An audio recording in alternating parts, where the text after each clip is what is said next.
Berdua ya, ya untuk bertanam ini ya. Betul. Kalau itu suka main Harvest Moon. Oh gitu ceritanya, Ya, awal mulai dari Harvest Moon. Jadi sebagian besar petani daerah Nganjuk itu gagal panen termasuk saya. Karena hujan becek, gak ada ojek gitu ya mas? Becek, tidak ada ojek. Oh, oke, baik. Nah gitu. Takutnya sih enggak sih. Takutnya sih enggak. Seneng loh aku tuh kalau ketemu sama pebisnis gak ada takutnya itu luar biasa. Nilai-nilai yang sesuai dan selaras sama petani. Nilai yang terpuji. Wah, ya bener, yang nasionalis dan sosialis tadi ya, yang PPKN. Hai Sobat Kaspin, welcome to Kasir Pintar Podcast.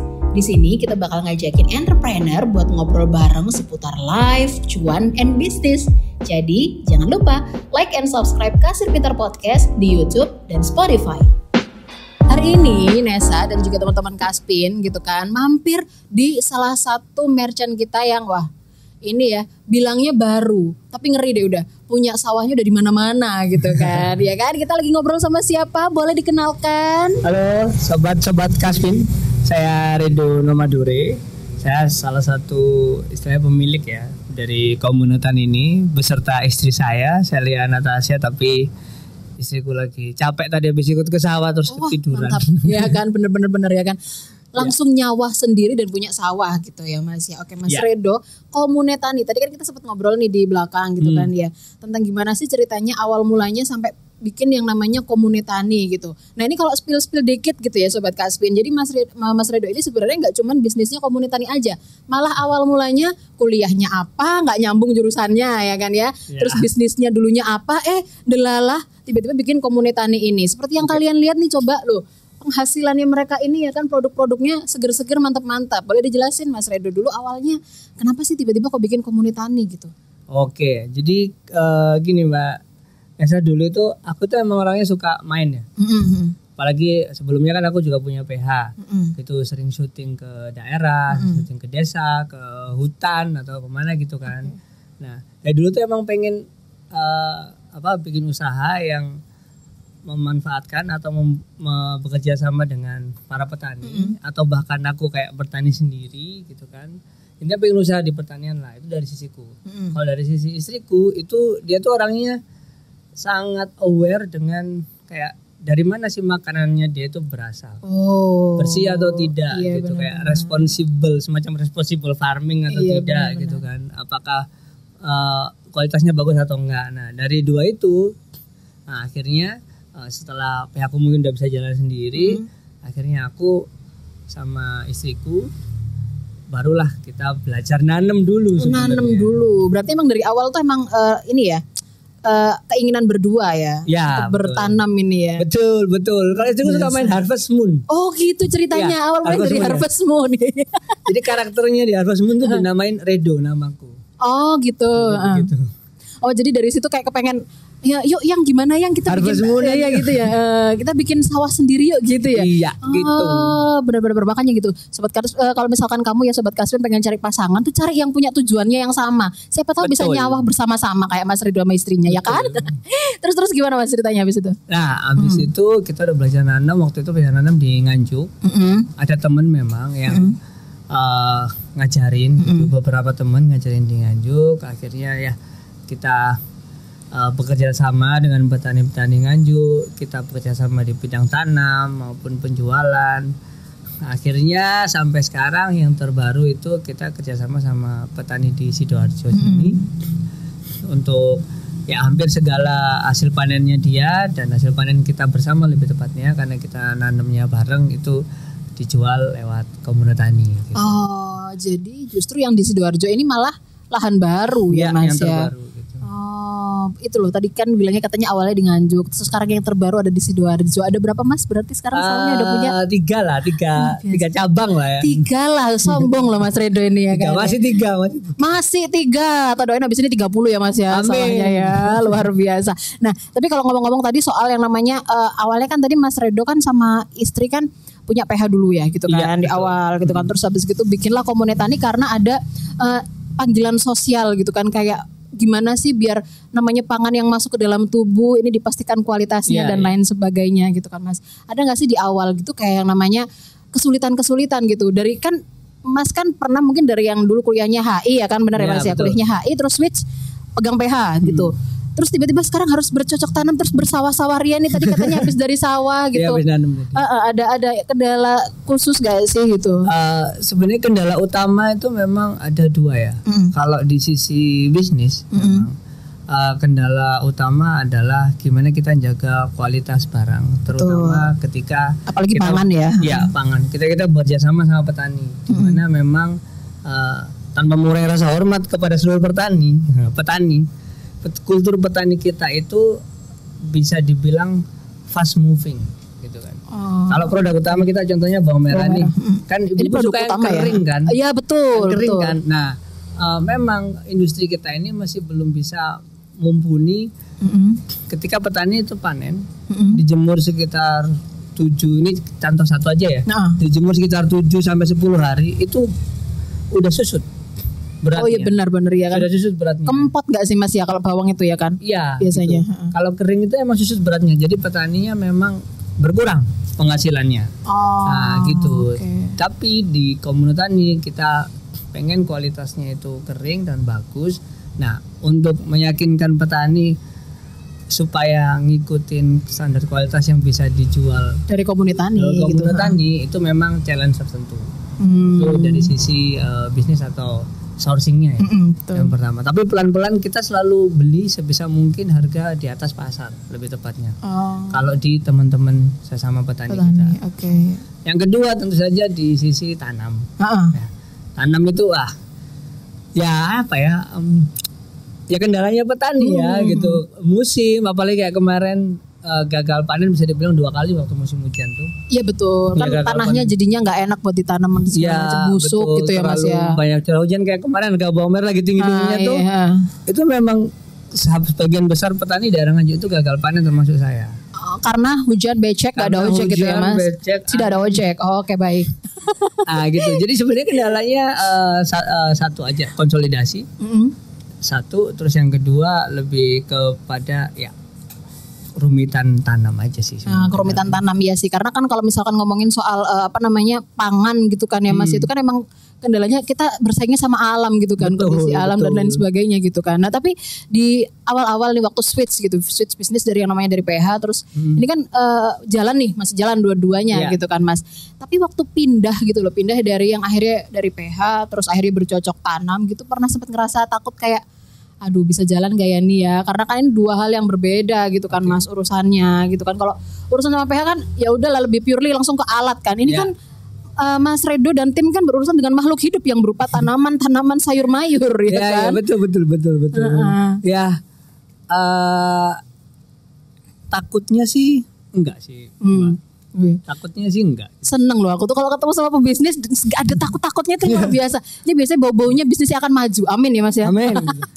Takutnya enggak. Jadi emang mindset bisnisnya kita sih bisa dibilang kita ready untuk segala resikonya di terutama 1 atau 2 tahun pertama gitu kan. Segala resiko emang kita sudah persiapkan. Itu ketika kita masuk ke tadi bisnis yang sama sekali kita nggak tahu ya, berbeda dengan bisnisku yang sebelumnya gitu kan. Itu yang pertama takut enggak, justru malah tertantang kita itu. Karena sebelumnya kan aku sama istriku ini geraknya di bidang PH, desain, di branding ya. Gitu kan, di branding.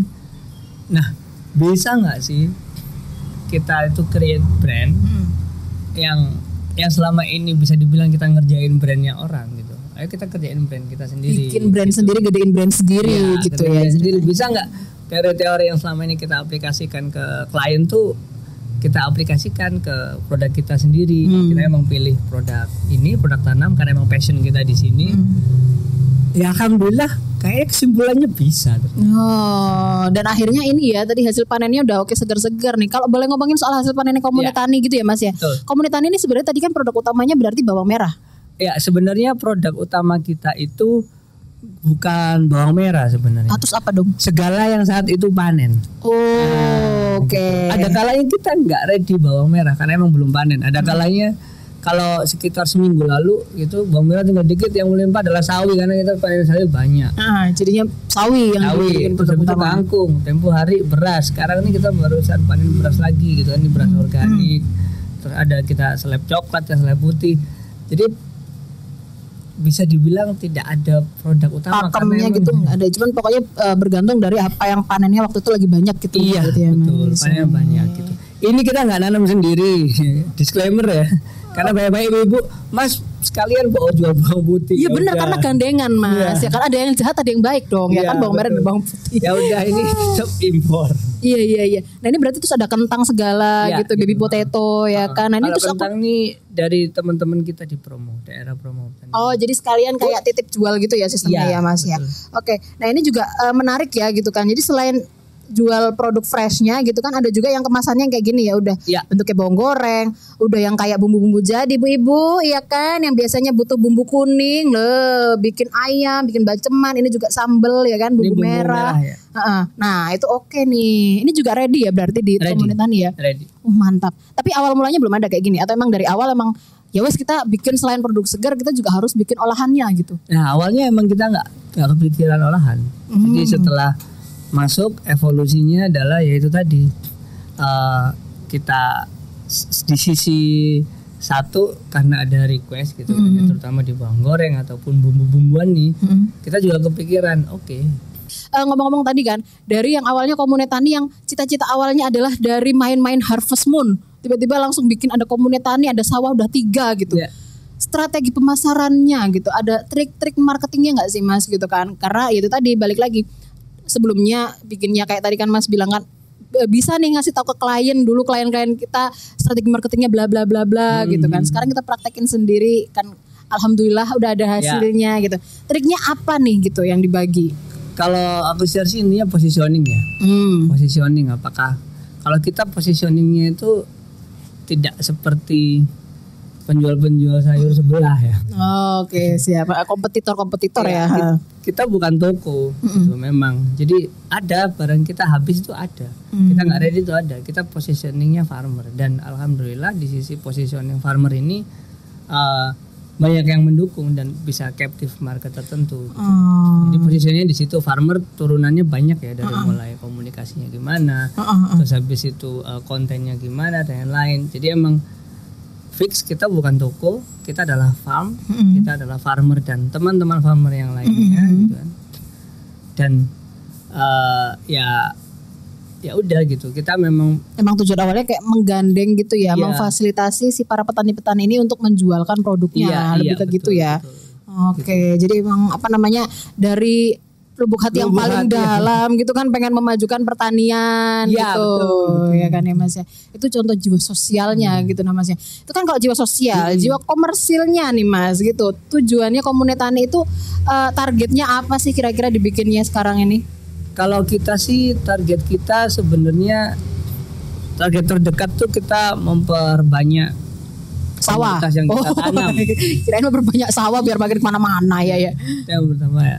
Terus yang kedua targetnya tentu saja lebih kepada sosialisasi ke market sehingga market tuh bisa langsung sourcing ke petani gitu loh, ke kami gitu. Targetnya gitu. Jadi bukan dalam tanda kutip ya, bukan mau menghilangkan profesi-profesi di tengahnya. Iya gitu. Betul.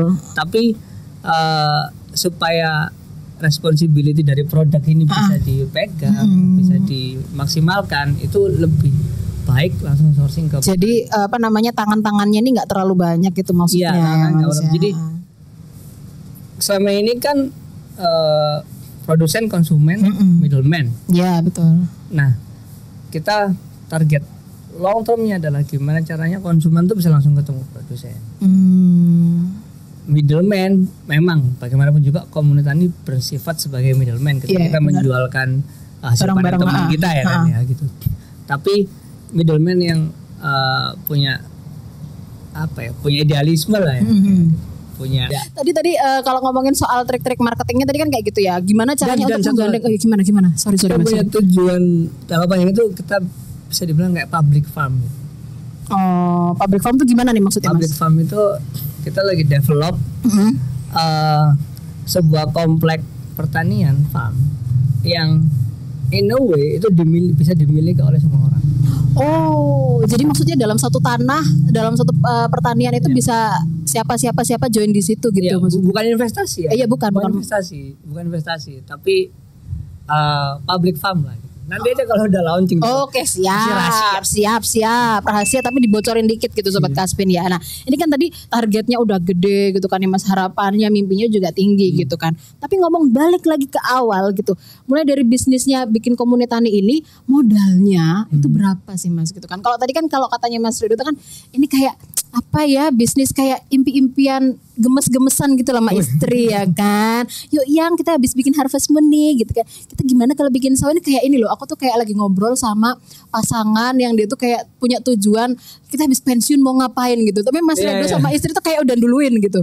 Ya kan gitu kan. Nah, modalnya tuh apakah pas bikin bisnis yang gemes-gemesan ini, unyu-unyuan ini, apakah bisnisnya langsung waktu modal tuh langsung jebret keluar gede atau yaudahlah kita segini aja dulu atau gimana? Kita emang start small kok. Kita prinsipnya kita smallnya tuh berapa coba Mas? Terus lo jual motor cukup. Serius Mas, jual motor cukup? Iya. Oh iya? Karena kita motor apa sih tapi mari ngono motor gede sami mawon ya. Motor iya. big cukup. Karena Mbak kalau tahu kita pertama itu kita start kecil sekali dari 2 petak. Oh ya? Sawah itu 2 petak. Di Nganjuk itu tadi ya Mas? 2 petak bawang merah gitu. Yang memang habis kita jual ya udah kita diem dulu karena nunggu tanam. 2 petak terus ini Komunitani dari tahun berapa tadi Mas? Akhir tahun lalu sih. Akhir tahun lalu berarti kan baru kayak sekitar 6 bulan 7 bulanan gak sih Mas? Ya Allah, dan itu udah punya 3 sawah. Cepet loh ya cuannya, luar biasa Mas Ridho ini ambisinya. Karena kita saling bantu kan sama petani gitu. Saya segini, kita nggak mengklaim seluruh wilayah yang di Nganjuk ataupun Probolinggo ataupun Sidoarjo adalah milik Komunitani, enggak gitu. Tapi karena prinsipnya kita Komunitani adalah kita dulu deh selain family. Iya benar. Ya itu tadi kita kerjasama sama petani, terus kita bantu petani support. Diedukasi juga gitu nggak Mas waktu PDKT-nya gitu? Oh oke. Terutama di maintenance product ya. Gitu. Terus kita support financing pembibitan itu satu, dan kita juga punya sawah yang kita garap sendiri gitu. Yang saya juga macul juga ada. Iya benar-benar, jadi turun langsung gitu ya sebagai bukti ke petani kalau ya aku juga mau kerja bareng gitu ya Mas betul. Ya.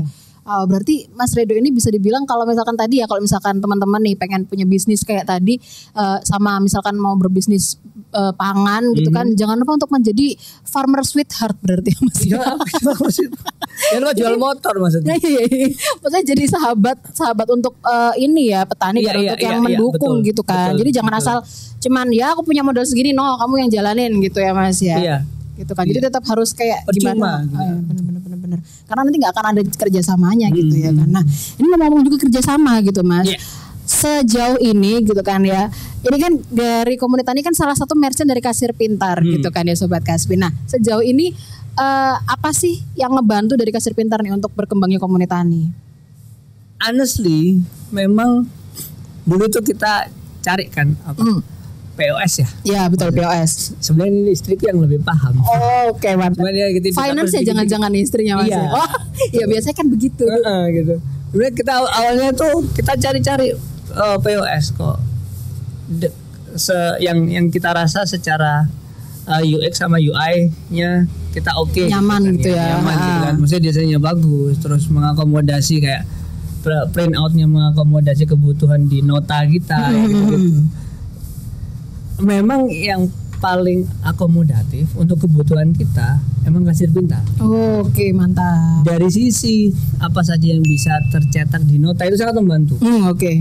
Jadi dulu itu karena kita itu free ongkir, kita tuh harus mencantumkan banyak hal tuh. Oh, free ongkir Komunitani ini. Iya dong, kita free ongkir Surabaya Sidoarjo. Oh, mantap Mas. Berarti bisa dikirim kemana-mana free ongkir. Bisa beli 1 kilo aja kita kirim gratis. Serius Mas? Iya. Oh, aku langsung kepengen belanja di sini ya. Itu terus lanjut. Ya, itu karena kita free ongkir, kita banyak tuh yang harus ditulis di nota. Kan. Kebetulan alhamdulillah kita punya partner juga. Kenapa bisa free ongkir? Namanya iDelivery ini, iDelivery. Oh, oke, itu partnernya. Perusahaan delivery yang berpartner sama kita sehingga kita bisa lebih meringankan ibu-ibu di free ongkir. Betul. Jadi tinggal tang neng nyampe gitu ya Mas. Nah, terkait sama ibu-ibu itu tadi, menurutku Kasir Pintar nih sangat membantu di sisi penyimpanan database tadi. Oke, siap. Jadi penyimpanan database, terus ibu ini udah beli berapa kali, dapat poin. Iya. Oh, jadi memanfaatkan itu ya kita ya. Gunakan. Oh, siap. Jadi kalau poinnya udah, ibu tanya ini poin apa, Mas? Gitu kan, poin apa Mbak gitu.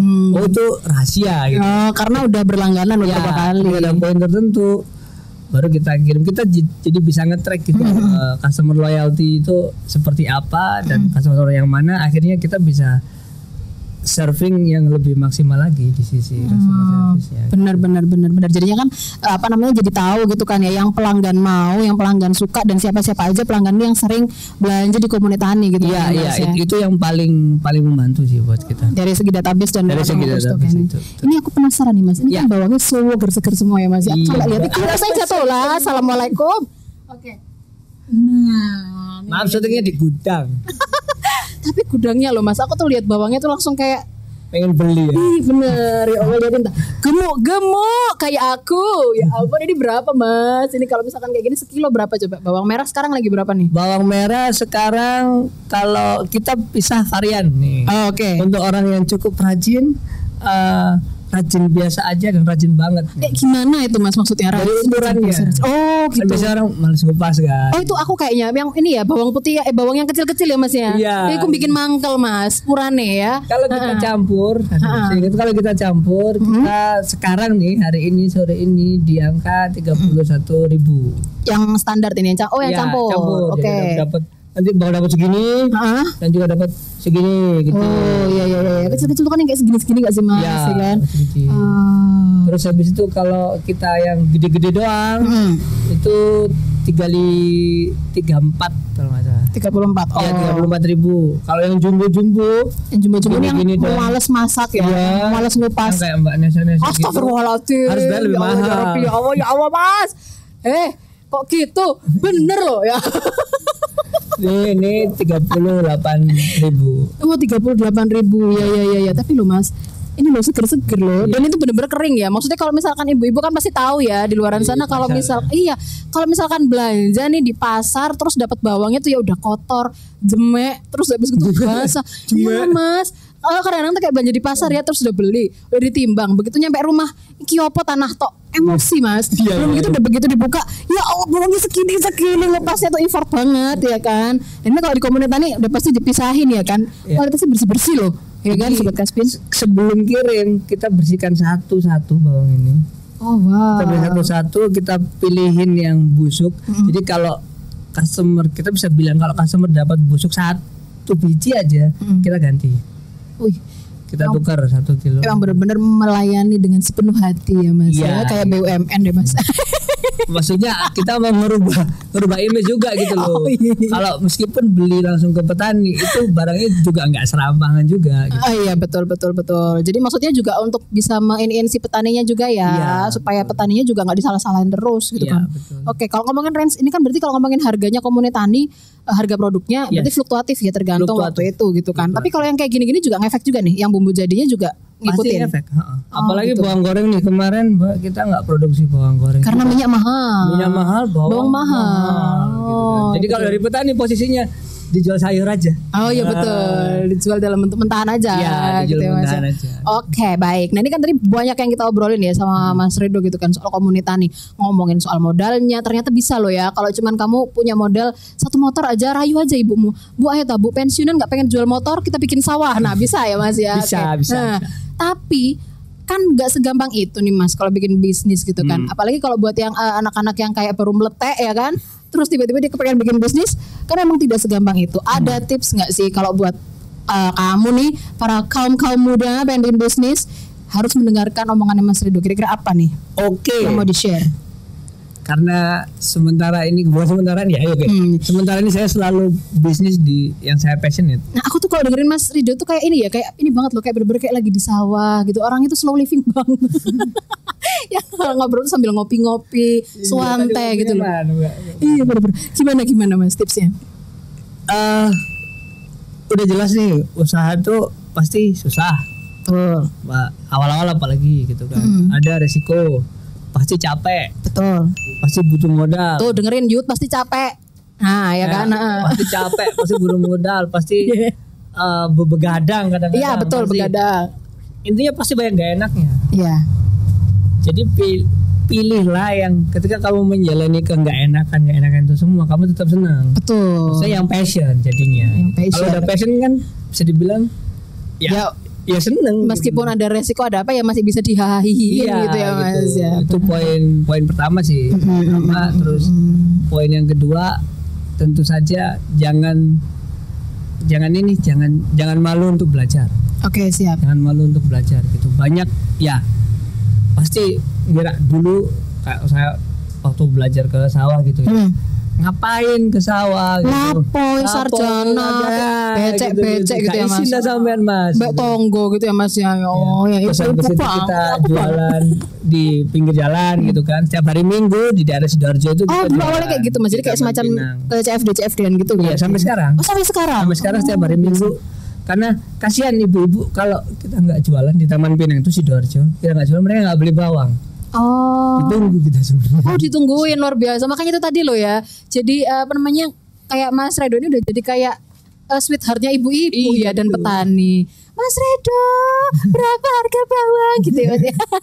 Iya. Terus apa lagi nih Mas? Satu passionate. Karena kalau nggak passionate capek nanti putus asa, nanti mutung. Sambat ya kan. Karena nyambung yang ketiga, yang pertama passionate, terus yang kedua tadi jangan malu buat belajar. Yang tiga karena bakalan capek dan lain-lain, karena bakalan gagal. Ya gagal tuh udah hal yang gagal tuh wajib. Iya benar-benar. Kalau nggak gagal nggak tahu ya kita harus membenahi di mana ya, gitu. Iya betul, udah klise sih, tapi kenapa dia jadi klise karena dia benar gitu. Benar-benar. Udah itu aja sih. Oh, oke. Jadi kalau bisa dibilang gitu ya, kalau misalkan aku menyimpulkan gitu ya Sobat Kaspin, berarti tambah satu lagi. Oh iya, apa lagi nih Mas? Cari partner yang tepat. Cari istri maksudnya? Enggak, maksudnya gini, cari device yang tepat. Ini bukan promo ya gitu kayak. Janganlah kayak apalagi zaman udah sekarang nih, udah pakai manual dulu lah catatannya gitu. Nah, arah ke kasir pintar gitu. Sekarang banyak nih teknologi yang tepat buat support usahanya gitu maksudnya. Mas Redo suka deh ya kan ya, bener-bener jadi emang harus paling bener tuh do what you love and love what you do gitu ya Mas ya kan. Terus habis gitu jangan lupa dan jangan malu untuk berilmu, belajar, dan untuk jangan nggak usah malu deh untuk sama jualannya sendiri gitu ya Mas ya. Dan yang terakhir adalah mencari partner yang tepat seperti kasir pintar. Cocok deh ya. Oke deh kalau gitu, thank you banget Mas Redo untuk ngobrol-ngobrolnya. Sukses terus untuk Komunitani. Terakhir Komunitani nih kalau misalkan mau order kemana? Di WA-nya, Instagramnya? Instagramnya @kami_komunitani. @kami_komunitani. Oh, kami komunitani. Kami komunitani. Ada WA-nya. Aku kemarin lihat ada WA-nya ya. Ada WA-nya. Kalau mau nyatet WA-nya itu ada di nomor. Ayo lali kan ya. Ayo. Mana nih nomor WA-nya? Aduh, nomor WA-nya berapa nih nomor WA? Ya, nomor WA nanti tertulis ya. Oke. Nomor WA-nya nanti zaman dulu. Oke, siap.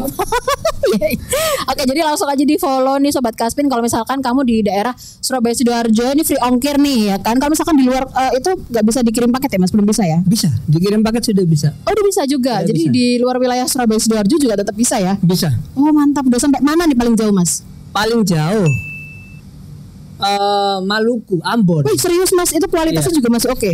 Kita cek masih oke. Wah mantap. Jakarta juga pernah. Kadang orang Jakarta ada nih orang yang sempat beli di Jakarta gitu, waktu ke Surabaya dia nyangking gitu. Nyangking, bawa pulang maksudnya Sobat Kaspin.